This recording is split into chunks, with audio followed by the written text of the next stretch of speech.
आंखों की दो बूंदों से सातों सागर हारे हैं जब मेहंदी वाले हाथों ने मंगलसूत्र उतारे हैं। जी हाँ, कुछ ऐसा ही मंजर था 14 फरवरी 2019 को जब सीआरपीएफ के 45 जवानों ने अपने प्राणों की आहुति दे दी थी। उस दिन तिरंगा पहनाने से ज़्यादा कफन के लिए इस्तेमाल हो रहा था। आदरणीय अध्यक्ष महोदय, सम्मान्य निर्णायक मंडल एवं उपस्थित साथियों, मैं सीआईएसएफ से उप निरीक्षक पिंटू राम मीना आज के वाद विवाद के विषय को केंद्रित करते हुए विपक्ष में अपने विचार प्रस्तुत करना चाहूँगा। महोदय, मैं एक सैनिक हूँ और मेरे लिए तो संविधान ही गीता है, बाइबल है, कुरान है तथा भारतीय संविधान के अनुच्छेद 33 के तहत मेरे मौलिक अधिकार इसलिए छीने गए हैं ताकि मैं देश की रक्षा कर सकूँ, देश के आत्मसम्मान और मान मर्यादा को बचा सकूँ। उतना ही नहीं, माननीय सर्वोच्च न्यायालय द्वारा 1964 में रामस्वरूप बनाम भारत संघ मामले में स्पष्ट किया है कि एक सैनिक के लिए राष्ट्रीय सुरक्षा ही सर्वोपरि है। जबकि महोदय, आज हमारे देश में खौफनाक मंजर को देखकर यहाँ की जनमानस मौत से मोहब्बत और जिंदगी से नफरत करने लगी है, क्योंकि अपराध के मुकाबले कानून बौना नजर आने लगा है और ये मानव अधिकार तो अपराधियों के हित में तन जाते हैं, इसीलिए तो रोज भेड़िए साक्षात छाती पर चढ़ जाते हैं। अध्यक्ष महोदय, राष्ट्रीय सुरक्षा के लिए लड़ी गई लड़ाई कोई क्रिकेट का मैच नहीं जो आज हार गए तो कल जीत जाएंगे। ये वो जंग है जो आज नहीं जीती गई तो कल देश को वीरान कर देगी, इसीलिए इसको जीतना बहुत जरूरी है। और हम रोज जीतते हैं तभी तो पंजाब की तर्ज पर जम्मू कश्मीर और उत्तर पूर्वी राज्य भारत के नक्शे में हैं, नहीं तो युद्ध विराम संधि, शिमला समझौता और ताशकंद जैसे कई समझौते रोज जम्मू कश्मीर की घाटियों में बेआबरू होते हैं। महोदय, राष्ट्रीय सुरक्षा का मतलब यह नहीं कि नक्सली आतंकी हमलों में जवाबी कार्रवाई न करें।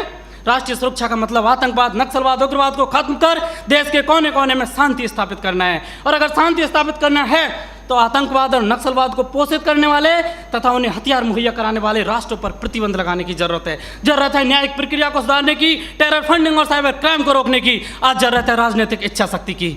महान राजनीतिक चाणक्य ने भी कहा कि कोई भी नियम राष्ट्र और राष्ट्रहित से बड़ा नहीं होता, किंचित ऐसा है तो उसे तत्काल बदल देना चाहिए।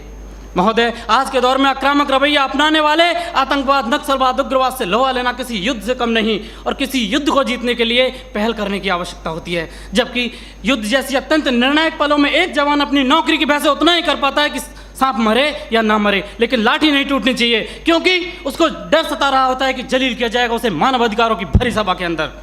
उसे डर सता रहा होता है कि ना तो कानून छोड़ेगा और ना इतर का ताड़ बनाने वाली मीडिया की पैनी नजरें छोड़ेंगी, जिसका ज्वलंत उदाहरण पहले कश्मीर में जवानों के सिर कटवाए तब जाके सर्जिकल स्ट्राइक किया।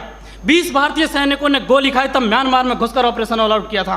45 जवानों ने शहादत दी तब बालाकोट एयर स्ट्राइक की। काश ये एयर स्ट्राइक, सर्जिकल स्ट्राइक और ऑपरेशन ऑल आउट पहले ही हो गए होते तो एक पत्नी का सुहाग, एक बुढ़े माँ बाप की बुढ़ापे की लाठी, एक बहन की राखी और एक बच्चे का भविष्य अंधकार में नहीं होता।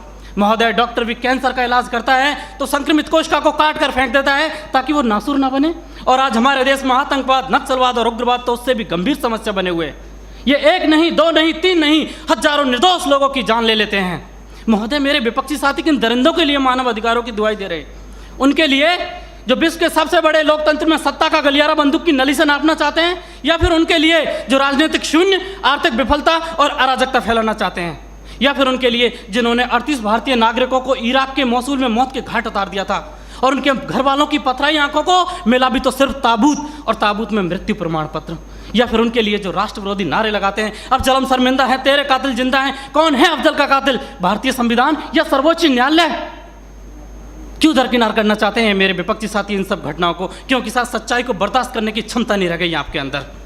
महोदय, सच ये है कि हमारी बंदूक की नली से निकली हुई गोली को 1000 बार सोचना पड़ता है कि उसे कब, कहां और किसे लगना है, जबकि एक आतंकवादी की गोली को कोई निर्णय लेने की आवश्यकता नहीं होती। एक जवान की उंगली अगर ट्रिगर पर है तब हम यहाँ खुली हवा में सांस लेते हैं।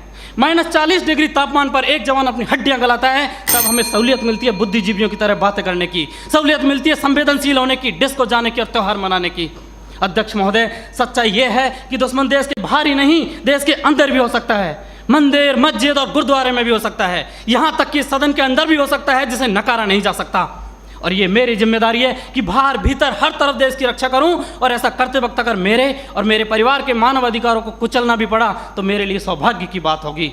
अंत में फैसला माननीय निर्णायक मंडल के ऊपर छोड़ते हुए भूतपूर्व प्रधानमंत्री श्री अटल बिहारी वाजपेयी जी की चंद पंक्तियों के साथ मेरी वाणी को विराम देना चाहूँगा कि ये बंधन की भूमि है, अभिनंदन की भूमि है, ये तर्पण की भूमि है, ये अर्पण की भूमि है, इसका कंकर कंकर शंकर है, इसका बिंदु बिंदु गंगा जल है। हम जिएंगे तो इसके लिए, मरेंगे तो इसके लिए, और मरने के बाद गंगा में बहती हुई हमारी अस्थियों से कोई कान लगाकर सुनेगा तो सिर्फ एक ही आवाज़ आएगी, भारत माता की जय।